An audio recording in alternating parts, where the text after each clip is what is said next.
Assalamualaikum warahmatullahi wabarakatuh. Alhamdulillahi haqqa hamdih wa asyhadu an la ilaha illallah wahdahu la syarika lah wa asyhadu anna Muhammadan abduhu wa rasuluh. Shalawatu rabbi wa salamu alaihi wa ala alihi wa ashabihi wa man sara ala nahjihi ila yaumiddin. Alhamdulillah, layak kita haturkan kehadirat Allah Subhanahu wa taala di kesempatan pagi kali ini. Kita dikumpulkan oleh Allah Subhanahu wa taala dalam suasana belajar bersama. Semoga Allah memberkahi apa yang kita lakukan sehingga kita meninggalkan tempat ini dalam kondisi mendapatkan ampunan dari Allah Subhanahu wa taala. Bapak Ibu yang kami hormati, kita bersyukur kepada Allah di tempat ini kita dikasih jaminan keamanan oleh Allah. Bapak Ibu bisa kumpul di tempat ini tanpa ada kekhawatiran jangan-jangan gedung ini roboh karena gempa. Tidak sebagaimana saudara-saudara kita yang ada di Lombok. Allah Subhanahu wa taala mengatakan di surat Al-An'am, "Walladzina amanu wa lam yalbisu imanahum bidzulmin ulaika lahumul amnu wa hum muhtadun." Orang-orang yang beriman dan tidak mengotori iman mereka dengan kesyirikan, itulah orang yang akan mendapatkan jaminan keamanan. Dan salah satu di antara bentuk jaminan keamanan itu adalah jaminan keamanan perasaan. Anda berada di sebuah tempat tanpa ada rasa takut, tanpa ada kekhawatiran, ini jaminan keamanan dari Allah Subhanahu wa taala. Karena itu sebagai bentuk rasa syukur kita dengan jaminan keamanan ini, mari kita jaga iman kita sebaik mungkin dengan berusaha membersihkan iman dari semua noda-noda kesyirikan. Baik, hadirin yang kami hormati, saya diminta oleh Pak Wira untuk menyampaikan materi tentang masalah fikih kurban. Bukan ada latar belakang apapun selain karena saya pernah nulis buku terus beliau beli buku itu, tapi karena nggak nemu akhirnya saya kasih. Nah kemudian beliau minta tolong di acara ini dikasih sedikit mukaddimah tentang bagaimana aturan yang berlaku dalam masalah kurban. Bapak Ibu yang dimuliakan Allah Subhanahu wa taala, tentang aturan kurban ada beberapa hal yang perlu kita lihat. Yang pertama, bahwasanya kurban itu amal ibadah tahunan. Banyak orang berpikir ibadah kurban itu dilakukan seumur hidup sekali, dan ini satu kekeliruan.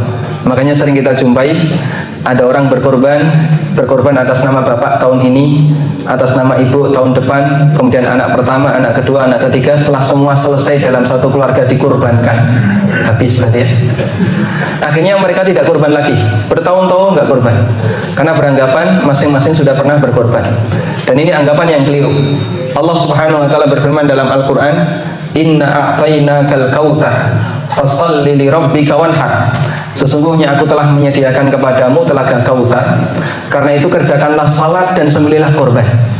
Kata Ibnu Abbas radhiyallahu anhu, dan juga yang disampaikan oleh beberapa ulama tabi'in seperti Qatadah, Atha bin Abi Rabah, Ikrimah, bahwa yang dimaksud perintah salat di sini adalah salat Idul Adha, dan yang dimaksud sembelihlah korban di sini adalah ibadah korban yang kita laksanakan. Kalau sholat Id dikerjakan setiap tahun, berarti pelaksanaan kurban juga dilaksanakan setiap tahun. Sehingga kurban itu amal tahunan, bukan amal seumur hidup sekali. Allah Subhanahu wa taala meletakkan amal bagi para hambanya itu sesuai dengan waktu tertentu. Ada ibadah yang dikerjakan harian, seperti sholat 5 waktu. Ada ibadah yang dikerjakan pekanan, seperti apa Pak? Jumatan. Ada ibadah yang dikerjakan bulanan, contohnya puasa ayyamul bid. Ada yang dikerjakan tahunan seperti zakat atau sholat Id. Ada yang dikerjakan seumur hidup sekali. Contoh ibadah yang dikerjakan seumur hidup sekali misalnya apa? Haji boleh setiap tahun? Boleh. Ibadah yang dikerjakan seumur hidup sekali contohnya sunat khitan. Mau berapa kali? Baik. Nah tolong jangan keliru dalam penempatan waktu. Ada sebagian orang ibadah harian dikerjakan tahunan, atau sholat tidak pas Id saja. Ada yang ibadah seharusnya tahunan dikerjakan bulanan. Nyun sewu, salah satu contohnya adalah seharusnya zakat itu tahunan tapi dikeluarkan setiap bulan. Makanya para ulama sepakat nggak boleh zakat bulanan. Zakat itu amal ibadah tahunan untuk zakat mal, atau zakat yang dikeluarkan ketika musim panen untuk zakat ziraah, zakat pertanian. Tayyib. Nah kurban yang benar itu dikerjakan setiap tahun sekali. Tayyib. Kemudian hadirin yang dimuliakan Allah, karena itulah bagi mereka yang punya kemampuan, jangan sampai dalam waktu 1 tahun tertentu dia tidak berkorban. Nabi Shallallahu Alaihi Wasallam atau Allah Subhanahu Wa Taala berfirman dalam Al-Quran, wa likullin ja'alna mansakan liyadhkuru smallahi ala ma razaqahu min bahimatil an'am. Aku jadikan setiap masing-masing umat itu memiliki mansakan. Mansak artinya adalah ibadah kurban. Ada kegiatan ibadah kurban yang dilaksanakan di umat-umat sebelum kita. Bani Israel punya syariat berkurban, umatnya para nabi terdahulu juga punya syariat berkurban. Sebagaimana yang Allah nyatakan di sini, setiap umat itu punya mansak, punya kegiatan ibadah kurban. Karena itulah dalam rangka untuk mewujudkan syiar ini, Nabi Shallallahu Alaihi Wasallam menekankan kepada umatnya, jangan sampai yang mampu tidak berkorban. Sampai beliau bersabda dalam hadis riwayat Ahmad, man kana lahu sa'atun falyudahhi, man kana lahu sa'atun wa lam yudahhi fala yaqrabanna musallana. Siapa yang punya kemampuan tapi dia tidak mau berkorban, nggak usah dekat-dekat dengan tempat sholat kami. Maksudnya siapa yang mampu nggak mau korban, nggak usah sholat id sekalian. Kalau ada seorang anak pak, saking bandelnya, kemudian orang tuanya marah terus diancam, kowe nek ra gelem mari, ra gelem leren, wis rasah mulih. Kira-kira anaknya makin seneng nggak pak? Alhamdulillah rentok mulih. Anak ini akan semakin sedih ketika dia butuh kasih sayang orang tuanya. Seorang mukmin yang butuh kasih sayang nabinya, dia akan merasa sedih ketika diusir oleh Nabi Shallallahu Alaihi Wasallam dari masjid atau dari tempat sholat. Karena dia butuh kasih sayang Allah Subhanahu Wa Taala. Karena itulah jamaah yang dimuliakan Allah, hadis ini menjadi dalil sebagian ulama yang mengatakan bahasanya korban itu hukumnya wajib. Korban itu hukumnya wajib. Karena sampai Nabi Shallallahu Alaihi Wasallam mengusir sebagian orang atau di antara umatnya yang mampu tapi dia tidak mau berkorban. Baik. Kemudian berikutnya yang perlu kita perhatikan, korban itu ibadah keluarga. Jadi ada beberapa ibadah yang diletakkan oleh Allah Subhanahu Wa Taala dengan populasi tertentu. Ada istilah amal wajib kifayah. Maka dia diwajibkan oleh Allah Subhanahu Wa Taala pada sekelompok kaum muslimin. Siapa yang sudah mengerjakan sebagian di antara mereka, maka sebagian gugur kewajibannya. Contohnya apa Pak? Menangani jenazah. Contoh yang lain adzan. Contoh yang lain adalah melaksanakan sholat id. Ketika sebagian besar sudah melakukannya, maka yang lain menjadi gugur kewajibannya. Kemudian ada ibadah yang diwajibkan oleh Allah untuk masing-masing individu yang sudah balik dan berakal tanpa pengecualian. Contohnya sholat 5 waktu. Ada ibadah yang diwajibkan oleh Allah untuk setiap nyawa, baik besar maupun kecil, balik maupun yang belum balik, bahkan merdeka maupun budak. Contohnya zakat fitrah. Dan ada ibadah yang Allah Subhanahu Wa Taala wajibkan untuk satu kelompok keluarga, untuk satu keluarga. Contohnya zakat. Maka zakat itu dikeluarkan oleh kepala keluarga, sehingga yang lain sudah gugur kewajibannya. Anak-anak atau istri ya, dia tidak berkewajiban untuk mengeluarkan ketika kepala keluarga sudah mengeluarkannya. Nah, termasuk salah satunya adalah ibadah kurban. Ini dinyatakan oleh Abu Ayyub Al-Ansari ketika beliau ditanya oleh Atha bin Yasar, seorang ulama tabi'in, kaifa kanatid dhuhaya ala ahdi Rasulillah sallallahu alaihi wasallam? Seperti apakah cara berkorban yang dilakukan di zaman Rasulullah sallallahu alaihi wasallam? Jawab Abu Ayyub, kana ar-rajulu yudhi bisyati anhu an ahli baitihi. Dulu kami para sahabat, seseorang itu menyembelih korban seekor domba untuk dirinya dan keluarganya. Mereka makan sebagian dan mereka sedekahkan sebagian. Sehingga tidak ada istilah tahun ini korban untuk bapak, tahun depan korban untuk ibu, atau tahun depan lagi korban untuk anak, dan seterusnya. Yang betul korban itu satu keluarga. Sehingga seekor hewan bisa dipakai untuk korban atas nama pemilik plus berikut seluruh keluarganya. Kemudian yang menjadi pertanyaan adalah, terus batasan keluarga yang bisa dilibatkan dalam pelaksanaan kurban itu siapa saja? Ada keterangan yang disampaikan oleh Imam Al-Baji, beliau ini seorang ulama madzhab Malikiyah. Beliau mengatakan, yajuzu lil insan ayyudhiya an nafsihi wa an ahli baitihi bisyatil wahidati, yakni bi ahli baitihi ahlan nafaqatihi. Boleh bagi seseorang untuk menyembelih seekor kambing atas nama dirinya dan atas nama keluarganya. Yang dimaksud adalah ahli baitihi wa ahli nafaqatihi, orang yang tinggal satu rumah dengannya dan kewajiban nafkahnya ditanggung oleh satu orang. Sehingga di sini Imam Al-Baji memberikan dua batasan keluarga yang bisa dilibatkan. Pertama, dia masih tinggal dengan orang tuanya. Yang kedua, nafkahnya masih dari satu sumber, yaitu dari orang tuanya. Juga dinyatakan oleh Ibnu Habib, walahu ayyudkhila fi udhiyatihi man balagha min waladihi. Orang tua juga boleh melibatkan anaknya yang sudah balik. Wa in kana ghaniyan, meskipun bisa jadi anak itu berkemampuan. Idza kana fi nafaqatihi wa baitihi, selama dia masih dalam satu rumah dan nafkahnya dari ayahnya. Baik. Dan kesimpulannya hadirin makan Allah, keluarga yang boleh kita libatkan dalam pengatasnamaan kurban itu ada 3 syarat. Pertama, ada hubungan qarabah, ada hubungan kerabat. Sehingga para ulama membolehkan sepupu boleh nggak? Boleh. Saudara silahkan, paman bibi silahkan, karena masih ada hubungan kerabat. Yang kedua, mereka tinggal serumah dengan kita. Yang ketiga, nafkah mereka berasal dari satu sumber, yaitu dari satu kepala keluarga. Sehingga misalnya ada bibi yang nepeng tinggal bersama kita, atau saudara yang nepeng ikut bersama kita, nafkah mereka dari kita, kemudian kita berkorban, mereka pun turut bisa mendapatkan pahalanya. Baik. Nah, yang saya maksud di sini adalah masalah dilibatkan untuk mendapatkan pahala kurban, bukan urunan kepemilikan kurban. Kalau kambing hanya boleh dari satu orang, tidak boleh urunan, misalnya masing-masing anak urunan, kemudian bapaknya urunan untuk beli seekor kambing, ini nggak boleh. Kambing hanya boleh dari satu orang. Yang dimaksud adalah dana untuk pengadaannya. Tapi kalau masalah atas namanya, boleh melibatkan anggota keluarga yang lain dengan 3 syarat yang tadi kita sebutkan. Baik. Nah, pengantar seperti ini banyak belum diketahui oleh kaum muslimin, sehingga kebiasaan di negara kita kurban itu masih atas nama satu orang. Ini bisa jadi termasuk pembatasan dalam masalah pahala.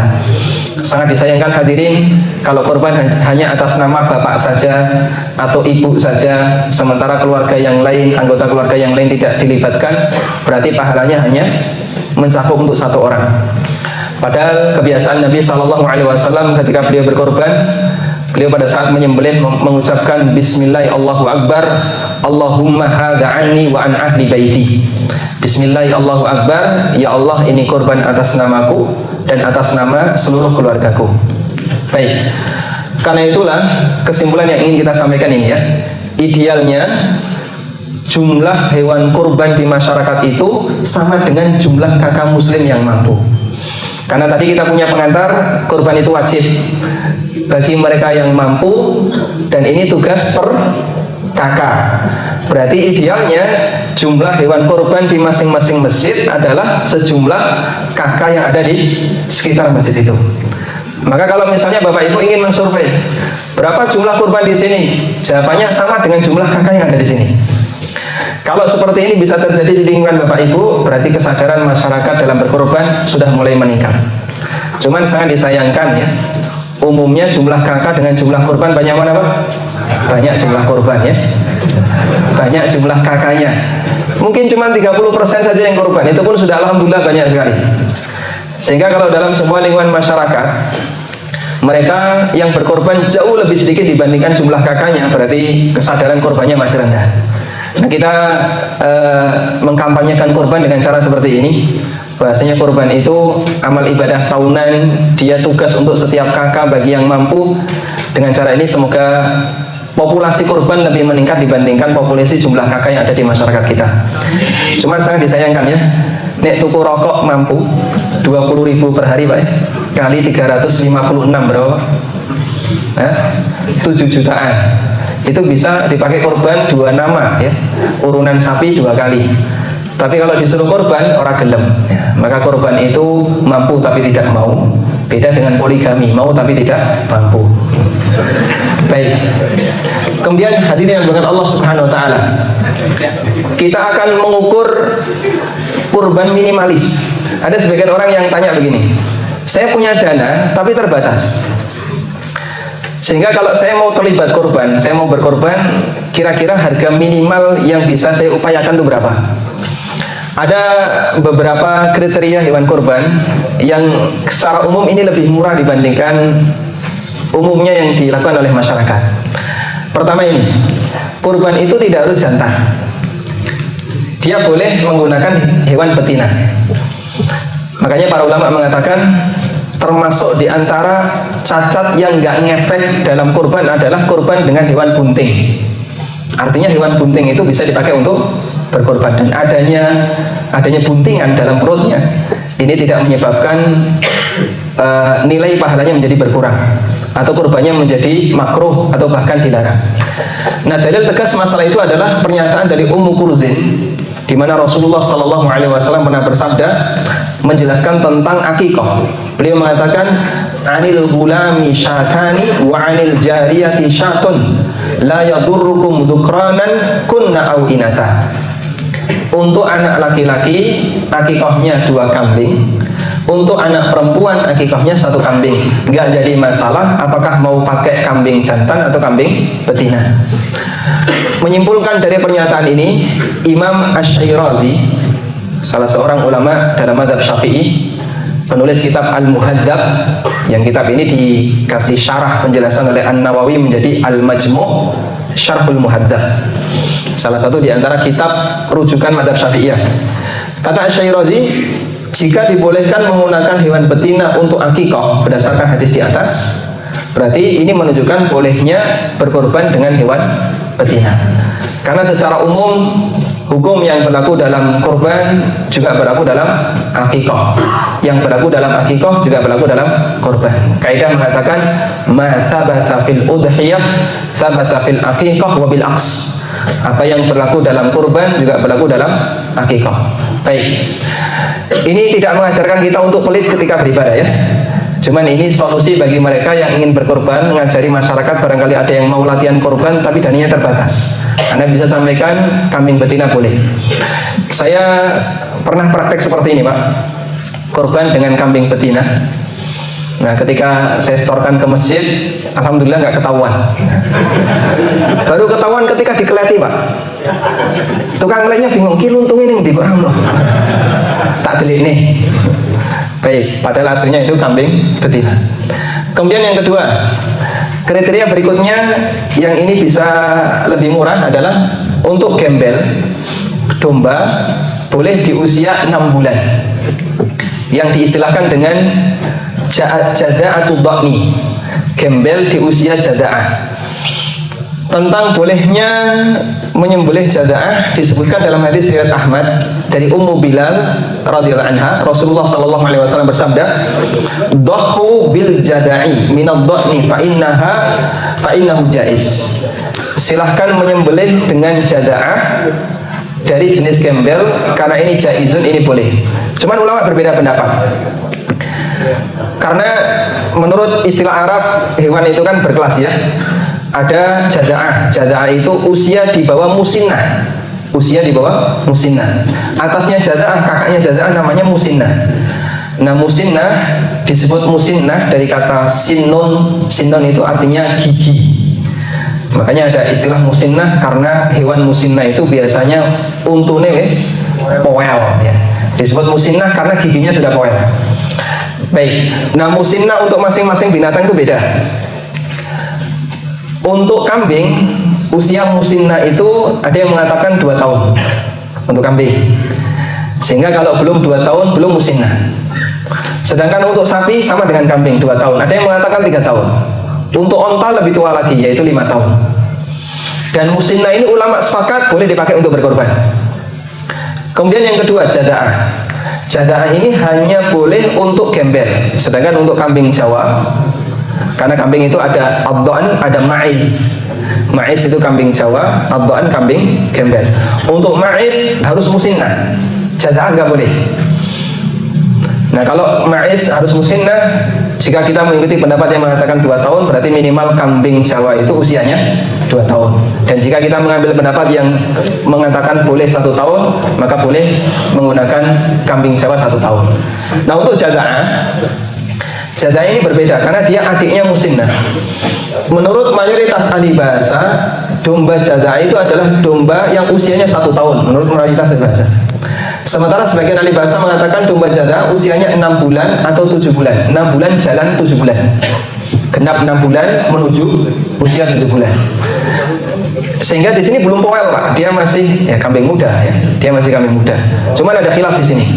Baik, kalau dalam mazhab fikih yang ada di tempat kita, 4 mazhab itu, yang membolehkan jaza'ah atau kambing gembel usia 6 bulan, ini mazhab Hanafiyah, mazhab Hambali, salah satu pendapat dalam mazhab Syafi'i, dan salah satu pendapat dalam mazhab Maliki.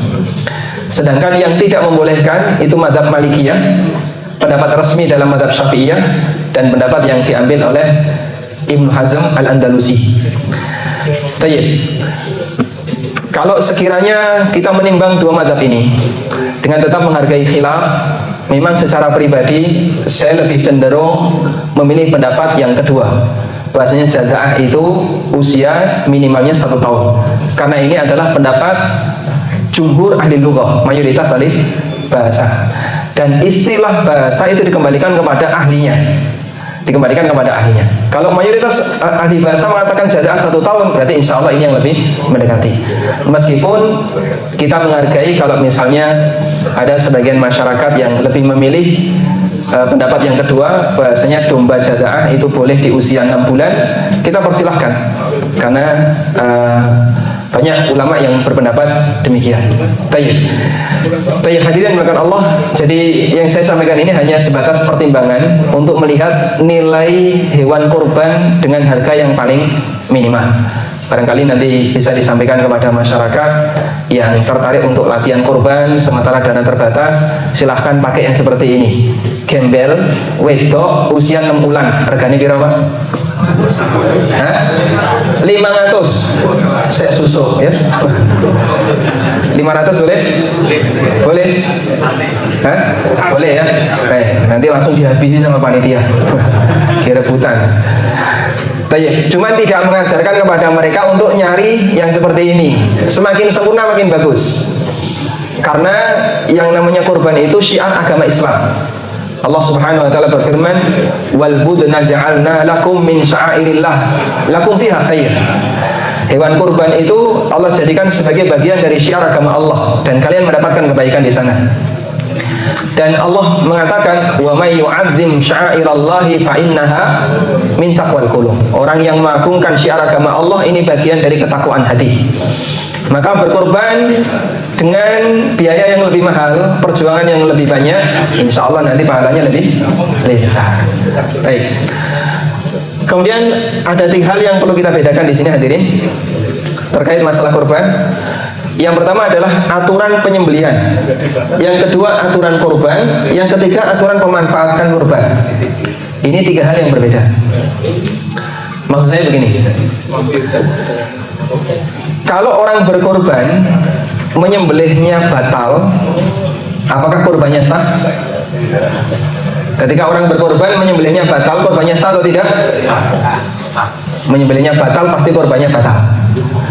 Setiap kegiatan kurban menyembelihnya kok batal, maka kurbannya batal. Tapi tidak sebaliknya.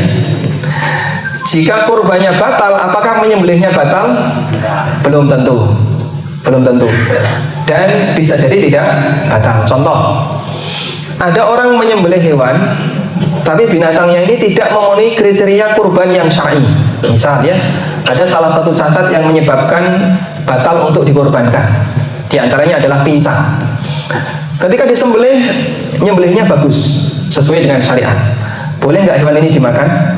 Boleh, tapi tidak sah sebagai korban. Kenapa? Karena tidak memenuhi syarat yang syar'i.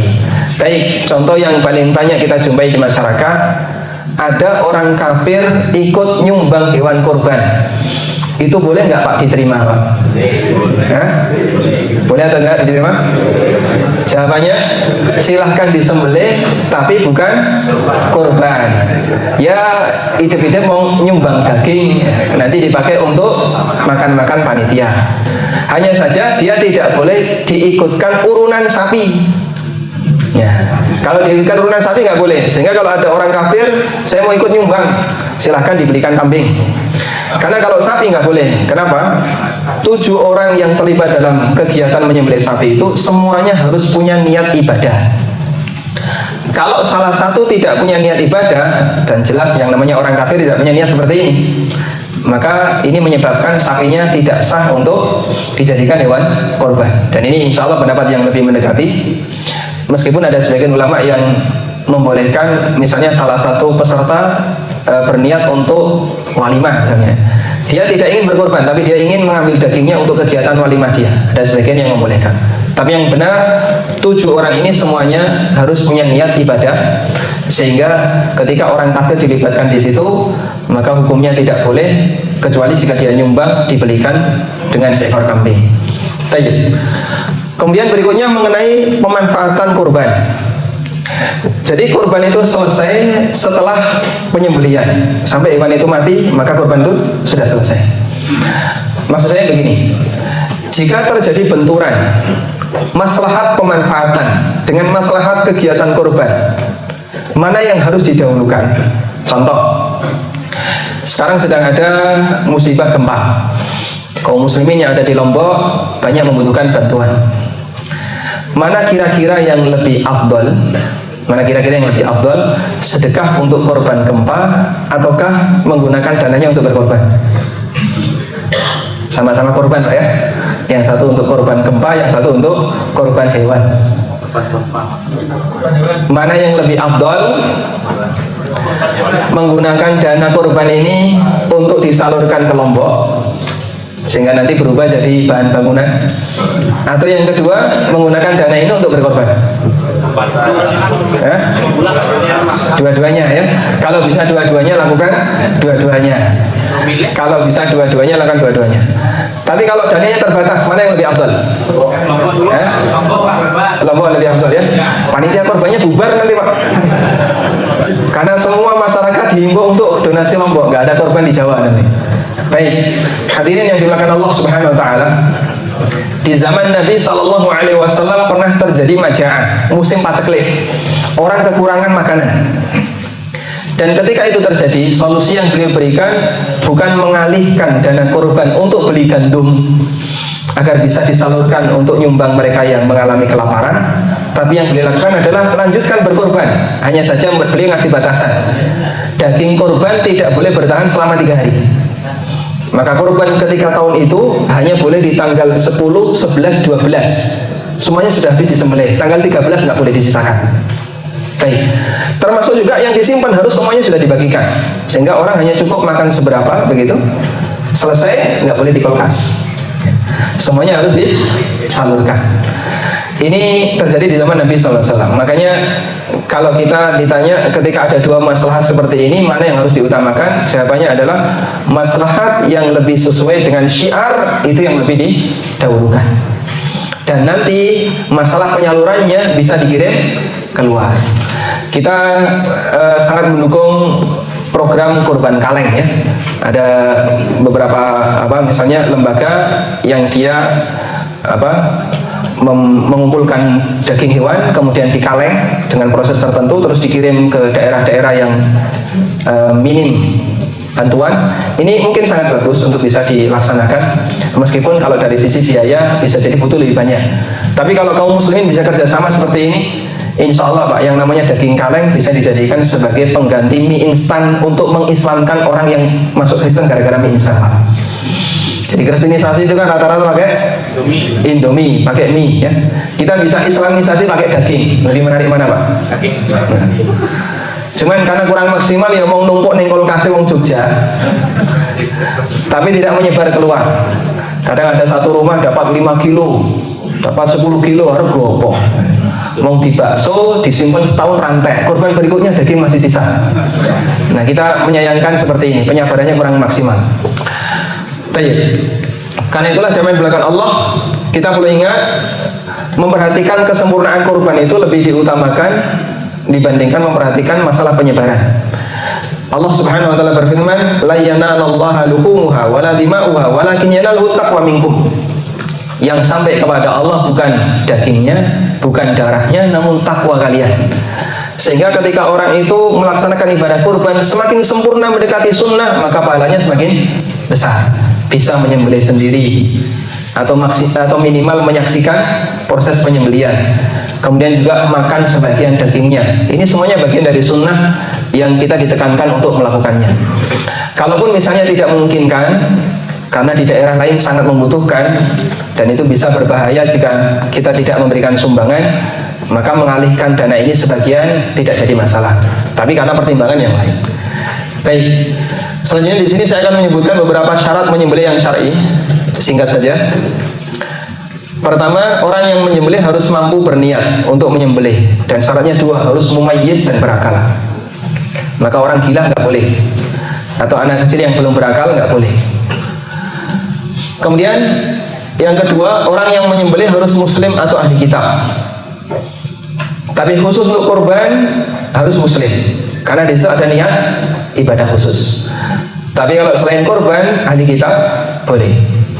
Ini berdasarkan surat Al-Maidah ayat 5.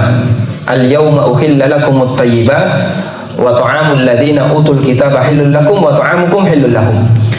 Pada hari aku halalkan yang baik-baik untuk kalian, dan sembelihan ahli kitab halal bagi kalian, sembelihan kalian juga halal bagi ahli kitab. Hadirin yang dimuliakan Allah, ada orang bertanya begini, ahli kitab sekarang apakah hukumnya sama dengan ahli kitab dulu? Jawabannya, ahli kitab dulu sudah kafir sebagaimana sekarang. Allah berfirman dalam Al-Quran, alladzina qalu innallaha thalithu tsalatsa laqad kafara alladzina qalu innallaha thalithu tsalatsa.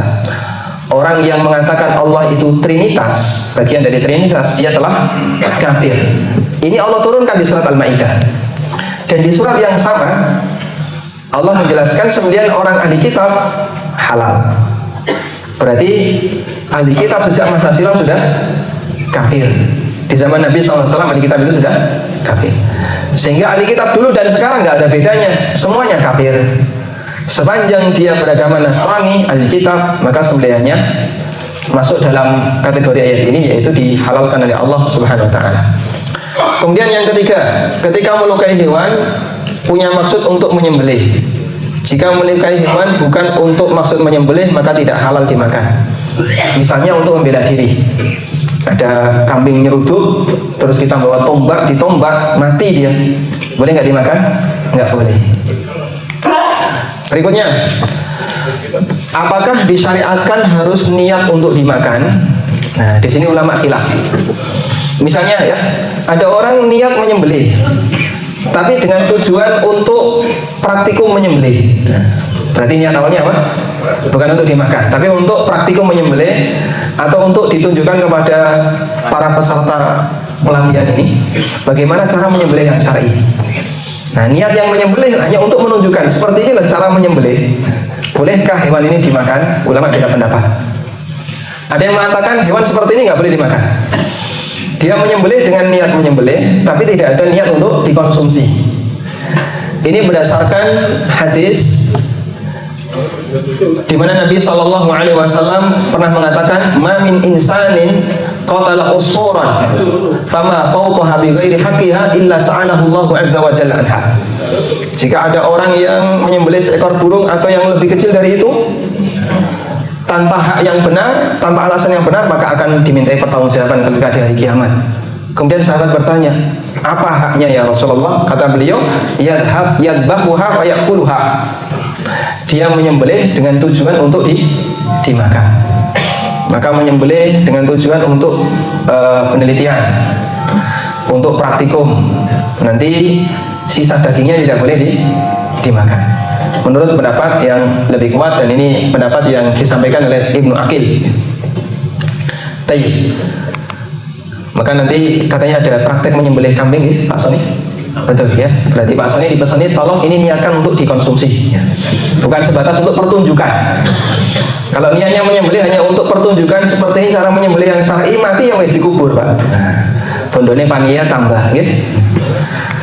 Kita lanjutkan. Tidak untuk dipersembahkan kepada selain Allah. Sangat jelas insyaallah ya. Karena binatang yang disembelih untuk berhala hukumnya haram. Berikutnya, tidak diikrarkan untuk selain Allah. Karena kalau diikrarkan untuk selain Allah, uhilla li ghairillahi bi, termasuk hewan yang diharamkan oleh Allah. Ulama beda pendapat apa hukum membaca sholawat ketika menyembelih. Kalau tanpa sholawat, ulama sepakat boleh, halal sembelihannya. Tapi kalau pakai sholawat, boleh atau tidak? Ada yang mengatakan nggak boleh, ada yang mengatakan boleh. Karena menyembelih itu ibadah, maka tidak boleh ada makhluk yang disertakan dalam kegiatan ibadah. Sampai pun nama Nabi Sallallahu Alaihi Wasallam. Nah, dikhawatirkan ketika sholawat itu dibaca, kemudian terbayang dalam dirinya pengagungan kepada Rasulullah Sallallahu Alaihi Wasallam saat menyembelih. Nah, ini bisa jadi termasuk ihlal untuk li ghairillah, ihlal menyembelih untuk selain Allah Subhanahu Wa Taala. Namun wallahu a'lam, pendapat yang lebih kuat dalam hal ini membaca Bismillahi Allahu Akbar wassalatu wassalamu ala Rasulillah, insya Allah tidak masalah. Karena sholawat di sini mendoakan Rasulullah, bukan menyebut nama Nabi Shallallahu Alaihi Wasallam semata. Dan itu kalimat dzikir yang syar'i. Namun kalau misalnya kita mau memilih yang lebih bersih, maka cukup Bismillah Allahu Akbar, sebagaimana yang diperhatikan Nabi Sallallahu Alaihi Wasallam. Ini yang lebih baik. Baik. Kemudian harus menyebut nama Allah, membaca basmalah menjelang menyembelih. Allah berfirman di surat Al-An'am, "Wala ta'kulu mimma lam yuzkar ismullahi 'alaihi wa innahu lafisqun." Janganlah kamu makan binatang yang tidak disebutkan nama Allah ketika menyembelih, karena ini binatang fasik. Disebut binatang fasik karena dia haram dikonsumsi. Baik, yang membaca itu siapa, Pak?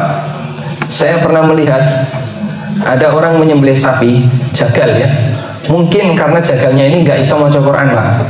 Akhirnya pak kaumnya di sampingnya bawa kertas, satu selembar kertas begitu, ada tulisannya panjang sekali. Sapi wis siap siaga untuk mati. Pisau sudah ditempel di lehernya. Pak kaum ini baca panjang sekali, Bismillah Allahu Akbar, terus ada doa-doanya. Iki sapi ini mesak nih, wis antri mati ya. Setelah itu disembelih, Pak. Saya perhatikan, kayaknya ini jagalnya meneng wae. Dia tidak umik-umik sedikit pun. Nah, ini berbahaya, Pak. Bisa termasuk menyembelih hewan tanpa membaca basmalah. Yang membaca itu yang megang pisau bukan kopilotnya, bukan asistennya. Kalau asistennya yang megangnya baca bismillah ya percuma. Yang megang pisau harus baca bismillah. Bismillah Allahu Akbar. Kemudian diikrarkan, ya Allah ini korban dariku, atau korban dari keluarga, atas nama diriku dan keluargaku, atau atas nama, kalau 7 orang nggak usah disebut satu-satu ketahuan ya. Cukup atas nama semua pemilik sapi ini dan seluruh keluarganya. Insya Allah dengan cara seperti ini akan lebih ringkas bacaannya, sehingga tidak semakin menyakiti sapi yang sudah ingin berot-berot ya, ingin untuk dilepaskan. Baik. Ulama mempersyaratkan bacaan basmalah ini harus dilakukan sesaat sebelum menyembelih. Tapi kalau jauh sebelumnya sapi dikeluarkan sudah bismillah, maka ini wajib diulang. Baik. Kemudian syarat berikutnya, alat untuk menyembelih harus pisau yang bisa melukai dan mengalirkan darah selain kuku dan gigi. Nabi SAW bersabda, "Ma'an haradam wa dzikra rasulullahi alaihi faqulu ma lam yakun sinnan aw dhufran." Segala yang bisa mengalirkan darah dan disebutkan nama Allah ketika menyembelih, silakan dimakan selama bukan gigi dan kuku. Kalau gigi dan kuku, gigi dilarang karena itu tulang, kuku dilarang karena ini alat yang dipakai oleh orang Habsyi dalam menyembelih. Menyembelih dengan cara tidak mengalirkan darah seperti disetrum, dicekik dan seterusnya, itu gaya-gaya orang barat, misalnya ditembak ya, kepalanya ditembak. Ini nanti semua dagingnya haram untuk dikonsumsi karena ini menyembelih dengan cara tidak syar'i. Kemudian yang ke-9, harus sampai mengalir di tempat yang benar berdasarkan hadis di atas. Apa yang dimaksud di tempat yang benar? Mengalirkan darah di tempat yang benar itu ada 3 keadaan. Pertama, dalam kondisi normal untuk selain onta, maka yang dimaksud kondisi normal adalah penyembelih memungkinkan untuk menyembelih dengan baik. Posisinya menyembelih di ujung leher. Ini diistilahkan dengan adzabhu. Menyembelihnya di ujung leher ya, paling dekat dengan kepala. Paling dekat dengan kepala. Dan ini berlaku untuk binatang yang lehernya lebih pendek dari onta. Berlaku untuk binatang yang lebih pendek dari onta. Yang kedua, kondisi normal khusus onta. Kondisi normal untuk onta, maka posisi menyembelihnya di pangkal leher, namanya an-nahar. Menyembelih itu ada 2 metode, ada nahar, ada apa satunya tadi? Zabah. Kalau nahar di pangkal, Bapak Ibu bisa lihat videonya ya, bagaimana cara orang Arab menyembelih unta. Itu yang disembelih bukan di sini, tapi di bawah. Maka unta disembelih dalam kondisi berdiri. Sementara untuk selain unta, yang lehernya lebih pendek dibandingkan unta, di pangkal atau di ujung leher, dekat dengan kepala. Baik, kemudian yang ketiga, keadaan tidak normal. Untuk keadaan tidak normal, maksudnya adalah hewan itu tidak bisa ditangkap oleh manusia, seperti sapi buron, atau misalnya dia nyemplung sumur, terus yang kelihatan bokongnya.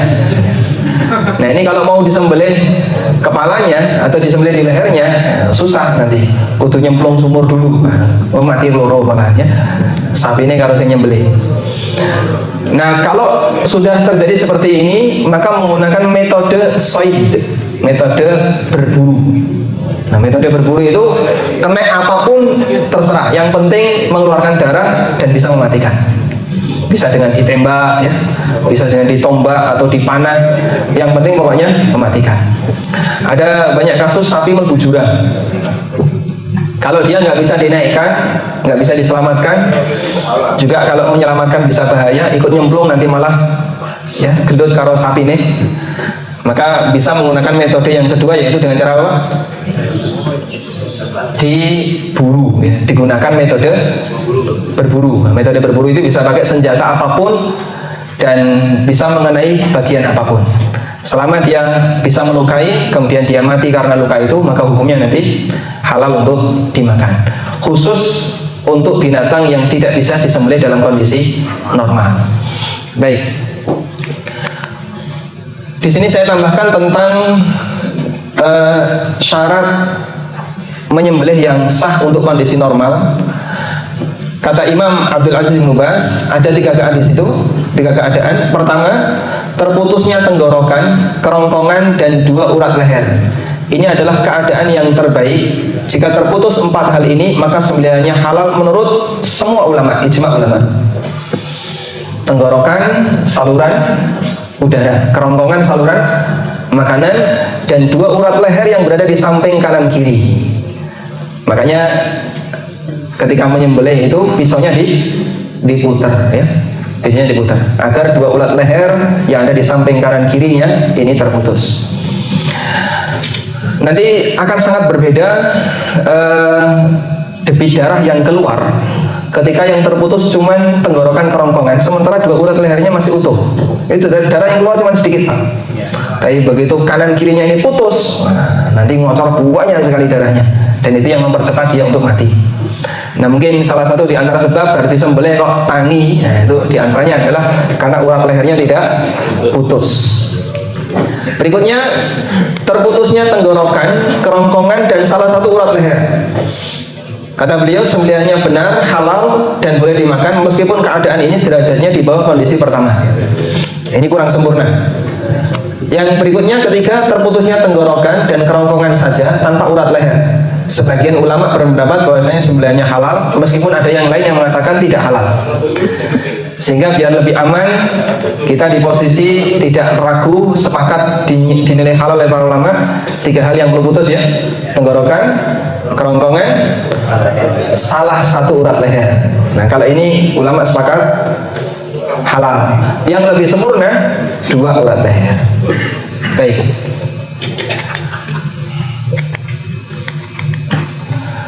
Selanjutnya yang bagian terakhir yang ingin saya sampaikan adalah masalah cacat hewan kurban.